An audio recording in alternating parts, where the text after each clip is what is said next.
They can bury entire cities under superheated clouds of ash and gas, or turn quiet rivers into seething torrents of mud and debris. Scientists are struggling to understand these unpredictable time bombs. We were taken by surprise by what turned out to be an unprecedented event. We'll circle the globe, profiling some of the most significant eruptions of our time, each more devastating than the last, each leading to a potential mega eruption that could change the world as we know it.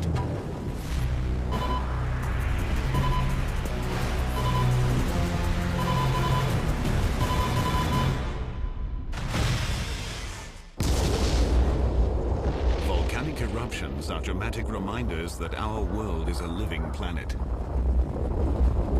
Their destructive force is 4 billion years old, a force that commands respect.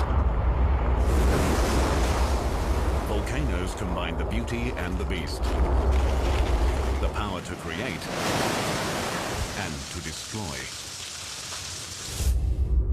From the very beginning, they've served a vital function, releasing heat, gas, and minerals from deep beneath the Earth's crust. These byproducts proved vital to human life, creating the Earth's atmosphere. If volcanoes did not exist, neither would we. To me, they're one of the most beautiful things you can ever witness. But to the people who live under them, they're the most terrifying and destructive thing you can ever witness. Cameraman Jeff Mackley's mission to film the world's volcanoes comes with risks.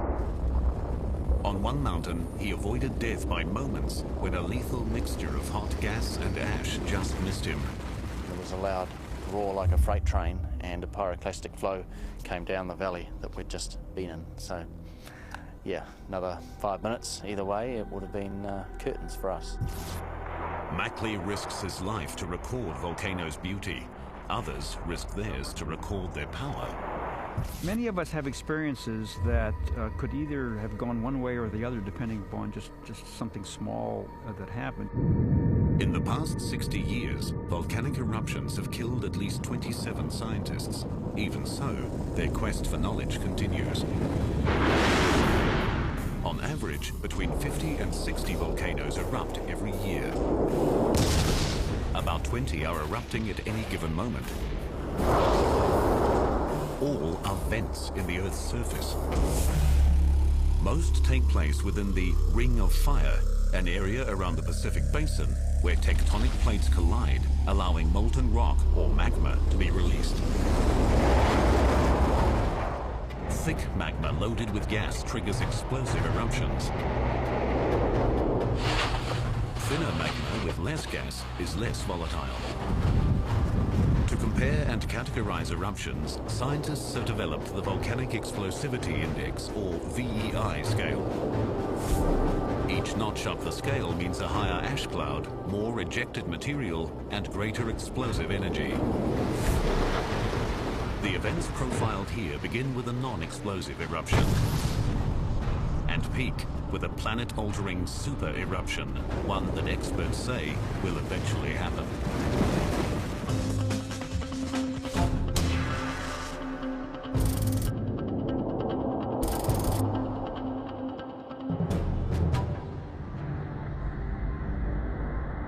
Hawaii is a stunning tropical paradise.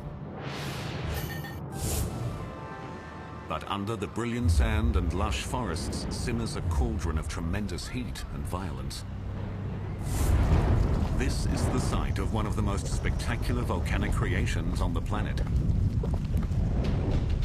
All of the Hawaiian Islands are volcanoes, built over 70 million years by a powerful geological formation called, appropriately, a hotspot. A hotspot is a narrow zone which has an excess amount of heat in it. The heat rises, and relatively near the Earth's surface, this heat melts the rocks, and then that melted rock erupts as lava. February 1983. Kilauea, on the Big Island of Hawaii, sends lava fountains 80 meters into the air. Because the magma is thin and doesn't contain much gas, the eruption is not explosive, but it's still dangerous. For For 7 years, the eruption continues. The lava inches forward, slow enough to outrun, but totally unstoppable. In February 1990, it reaches the fishing village of Kalapana. Hundreds are evacuated. It became a very painful experience, actually, to watch this because it was just creeping through town, you know. Every week or so, another block's worth of houses were gone. Residents have time to pack up their belongings and, in some cases, their entire homes. Others can only watch as the lava destroys their past. We moved out that afternoon, and 2 days later, our home was engulfed by flames. And we were able to watch the lava come into our yard. By December, the entire village is gone, buried under more than 15 meters of molten rock. Behind me is the eastern edge of what used to be the town of Kalapana. In 1990, there were about 150 homes out here, and they've been buried by about 5 stories worth of lava. Despite the hardships caused by the volcano, some Hawaiians see beyond their personal tragedy. They respect the power and the beauty of the lava, a force they worship as a goddess named Pele. We don't really resent or feel like it was a loss for us, because we know that Pele, this is her land, her aina, and she can come anytime she wants to and go anywhere she wants to. The Hawaiians were unable to stop Kilauea's enormous lava flow. But 4,800 kilometers away, an entire nation took a desperate stand when a volcano threatened one of their towns. On January 23, 1973, the Eldfell volcano erupts on the Icelandic island of Hime. A slow-moving lava flow more than 10 meters high threatens to engulf the village of Vestmannaeyjar. The majority of the village is evacuated, but a dedicated team stays behind to confront the formidable force. Over 5 months, crews spray approximately 6 million cubic meters of seawater onto the lava flows. Nearly 4 million cubic meters of molten lava is converted into solid rock. The village is saved. Such a Herculean effort is impossible with Kilauea. The flow is simply too great. The lava that destroyed Kalapana plows on, pouring into the sea in a spectacular collision.